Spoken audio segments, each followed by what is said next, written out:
দীর্ঘদিন ধরে পাগল, সাধু, বাউল এরা অবহেলিত, বিভিন্নভাবে লাঞ্ছিত, অপদস্থ, তাদের কোনো প্ল্যাটফর্ম নেই। আজকে যেখানে হিজড়া এবং মেহতররাও সংগঠন করে সাংগঠনিক প্রক্রিয়ায় বাহাল জিন্দেগি যাপন করছে, এমন এক সময় সরকার দেশের অবস্থা পরিপ্রেক্ষিতে আজকে সংবিধান সংস্কার লগ্নে যখন সবার দাবি দেওয়া অধিকার প্রতিষ্ঠা হচ্ছে, এ সময় বাংলাদেশ জাতীয় সাধু সংসদ সকল পাগল মস্তানদের সমন্বয়ে 3 দফা প্রস্তাব সরকারকে পেশ করার জন্য প্রস্তুতি গ্রহণ করেছে। গাঁজাকে মাদক দ্রব্যের তালিকা থেকে অপসারণ পূর্বক সাধু নীতির মালা অন্তর্ভুক্ত উপযুক্ত সিদ্ধিসেবীদের সনদ সাপেক্ষে সকল প্রকার প্রশাসনিক হয়রানি ও পরোয়ানা মুক্ত করা। আসসালামু আলাইকুম বন্ধুরা, আশা করি সবাই ভালো আছেন। আল্লাহর অশেষ রহমতে আমিও ভালো আছি। শুরুতে যে ভিডিওটি দেখলেন, আজকের ভিডিওটি খুবই গুরুত্বপূর্ণ। আশা করি শুরু থেকে শেষ পর্যন্ত আমাদের সাথেই থাকবেন। 5ই আগস্ট আওয়ামী লীগ সরকারের পতনের পর অন্তর্বর্তীকালীন সরকার গঠন করে দেশ চালাচ্ছে। প্রায় 3 মাসের বেশি সময় অন্তর্বর্তীকালীন সরকার দেশ চালাচ্ছে। অন্তর্বর্তী সরকার গঠন করার পরে বিভিন্ন সংগঠন, বিভিন্ন পেশাজীবী মানুষ আন্দোলন করছেন প্রতিনিয়ত। এদের মধ্যে উল্লেখযোগ্য আনসার সহ এমনকি যারা রিক্সা চালক রয়েছে তারাও একসময় আন্দোলন করেছেন। তো এই আন্দোলন করতে করতে একটা সময় এমন একটি পর্যায়ে এসে এখন দাঁড়িয়েছে যে আমরা যে আন্দোলনটি শুরুতে দেখলাম এটি ব্যতিক্রমী। সেটি হচ্ছে যারা বাংলাদেশের পাগল এবং সাধু রয়েছে তারা এই আন্দোলন করেছে এবং তারা যে দাবি করেছে তাদের আন্দোলনে, তার মধ্যে উল্লেখযোগ্য হচ্ছে যে গাঁজা, যেটি আসলে বাংলাদেশে খাওয়া দণ্ডনীয় অপরাধ, একটি নেশাদ্রব্য। তো তারা দাবি করছে এটি যাতে নেশাদ্রব্যের আইন থেকে বের করা হয়। এছাড়া বাংলাদেশে গাঁজা চাষ অবৈধ, এটা নেশাদ্রব্য যে কারণে তারা বলছে যাতে গাঁজা চাষ করতে দেওয়া হয় অবাধে, এটাও এ বিষয়ে তারা জানিয়েছে। তো ভাবুন যে দেশের বর্তমানে যে অবস্থা, তাতে এই পাগল সাধুরা এখন আন্দোলন করছে যাতে তারা নেশা করতে পারে অবাধে এবং নেশা চাষও করতে পারে। তো এই ব্যাপারে তারা আরো যে কথা বলেছে, চলুন আমরা শুরুতে তাদের মুখ থেকে এই বিষয়গুলো শুনে আসি। জয় গুরু গুরু বল।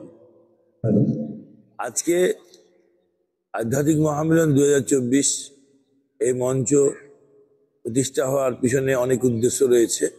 দীর্ঘদিন ধরে পাগল, সাধু, বাউল এরা অবহেলিত, বিভিন্নভাবে লাঞ্ছিত, অপদস্থ, তাদের কোনো প্ল্যাটফর্ম নেই।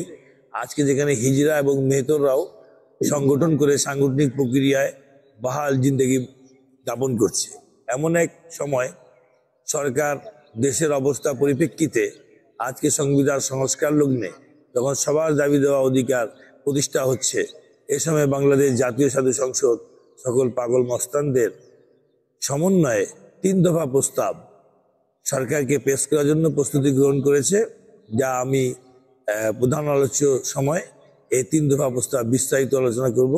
ইনশাআল্লাহ মানে আপনারা ওটা গ্রহণ করবেন। আর সারা দেশ থেকে আমরা এটার উপরে যুক্তি গ্রহণ করতেছি, মতামত নিচ্ছি, পরামর্শ নিচ্ছি এবং এই সভা শেষে সারা দেশ থেকে যারা আসছে তাদেরও আমরা স্বাক্ষর গ্রহণ করতেছি, সম্মতি স্বাক্ষর। এটা নেওয়ার পরে যদি সবাই একমত হয় তো আমরা আশা রাখতেছি কি আগামী 3 দিনের মধ্যেই প্রধান উপদেষ্টাকে স্মারকলিপি জমা দেওয়া হবে। আমাদের 3টা বিষয়ের উপরে আছে, 3 দফা প্রস্তাব আছে। প্রথম দফা হলো সকল ধর্মীয় উপাসনালয় উপাসককারীদের বিড়ম্বনাহীন সার্বজনীন সেবা এবং নিরাপত্তা নিশ্চিত করে দেশব্যাপী রাষ্ট্রীয়ভাবে জেলা উপজেলা ভিত্তিক সাধকদের শেষ সমাধি স্থল সাধু সমাধি বরাদ্দ প্রদান। দ্বিতীয় দফা রাষ্ট্রীয়ভাবে দেশের সকল রাজনৈতিক স্বেচ্ছাসেবী সংগঠনকে চূড়ান্ত তালিকা প্রস্তুত করে সর্বধর্মীয় সকল কার্যক্রম অনুমোদন, পদযাত্রা, পথ পরিক্রমা, রোড ম্যাপ প্রস্তুত, বেতন ভাতা বরাদ্দ, অস্ত্রবিহীন সাধু সেনা হোয়াইট রেজিমেন্ট গঠন ও অবৈধ দখলকৃত ওয়াকফা সম্পত্তি পূর্ণ উদ্ধার। তৃতীয় দফা সাধনা সহায়ক ও কুবৃত্তি নাশক সিদ্ধি সেবা গাঁজাকে মাদক দ্রব্যের তালিকা থেকে অপসারণ পূর্বক সাধু নীতির মালা অন্তর্ভুক্ত উপযুক্ত সিদ্ধিসেবীদের সনদ সাপেক্ষে সকল প্রকার প্রশাসনিক হয়রানি ও পরোয়ানা মুক্ত করা। 360 আউলিয়া মুবারকবাদ। জয় বিশ্ব মানবতাবাদ। বিসমিল্লাহির রহমানির রহিম।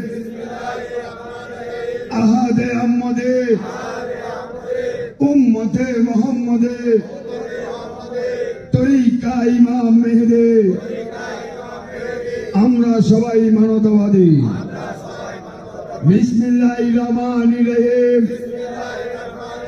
আহাদে আহমদে উম্মতে মুহাম্মদে তরিকাতে পাঞ্জাদানি আমরা সবাই মানবতাবাদী। ইয়া আল্লাহ আপনি সহায়, ইয়া আল্লাহ আপনি সহায়, ইয়া আল্লাহ আপনি সহায়। ইয়া পীর আল মাদদ, ইয়া মুর্শিদ আল মাদদ, ইয়া পীর আল মাদদ, ইয়া মুর্শিদ আল মাদদ। লা ইলাহা ইল্লাল্লাহু মুহাম্মাদুর রাসূলুল্লাহ সাল্লাল্লাহু আলাইহি ওয়াসাল্লাম। সবার সাধু করুন, আমার হৃদয় ভক্তিটা রাখলাম মুর্শিদ। তো বন্ধুরা, আমরা তাদের বক্তব্য শুনলাম। তো আমরা যে বিষয়টি, তাদের অন্যান্য বক্তব্য থাকলেও এই বিষয়টি সত্যি দুঃখজনক যে আসলে বর্তমানে বাংলাদেশে গাঁজা একটি নিষিদ্ধ জিনিস এবং এটির চাষ এবং খাওয়া দুটি নিষিদ্ধ। তারপরেও কিন্তু এটি অহরহ মানুষ ব্যবহার করছে। তো আমি মনে করি যে তাদের এই যে তারা যে চাওয়া এই দাবিগুলোর মধ্যে এই দাবিটি খুবই খারাপ হয়েছে। কারণ এই নেশাদ্রব্যটি যদি অবাধে মানুষ গ্রহণ করে বা আইনের বাইরে চলে যায়, যেটি খেলে কোনো আইনে বাধা থাকবে না এবং চাষ করায় বাধা থাকবে না, তাহলে অবশ্যই আমি মনে করি যে দেশের যে যুব সমাজ আছে, বেশিরভাগই যুব সমাজের লোকজন যারা রয়েছে, এটা ওপেন হয়ে গেলে তখন এই নেশায় ব্যাপকভাবে জড়িয়ে যাবে এবং এই যুব সমাজ আরো ধ্বংসের দিকে চলে যাবে। তো এই সাধুরা সামান্য তাদের নিজের ইসের জন্য তাদের এই এমন একটি জিনিস চেয়েছে যাতে দেখা গিয়েছে যে সাধারণ যুব সমাজ বর্তমানে বড় একটি অংশ এই নেশার দিকে ঝুঁকে যাবে।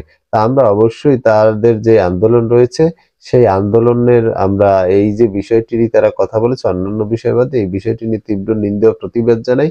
কোনো মতেই এই দেশে গাঁজার মতো একটি নেশা, যাকে আসলে আইনে অবশ্যই কালো তালিকায় রাখা উচিত এবং এটার চাষও বাংলাদেশে 100% নিষিদ্ধই থাকা উচিত। না হলে বাংলাদেশের যুব সমাজ কিন্তু একসময় খুবই নষ্ট হয়ে যাবে এবং নেশার দিকে ঝুঁকে পড়বে।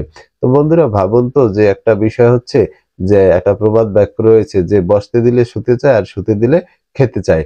তো এখানে সাধুদের অবস্থা এমন যে মানুষ এখন এই সরকার আমলে আন্দোলন করতে করতে তারা এমন একটা পর্যায়ে গিয়েছে যে একটি নিষিদ্ধ জিনিস যে গাঁজা, সেই জিনিসটিও তারা আসলে প্রকাশ্যে খেতে চায় এবং আইনের বাইরে রাখতে চায়। এছাড়া তারা প্রকাশ্যে এটির চাষেরও জোর দাবি জানায়।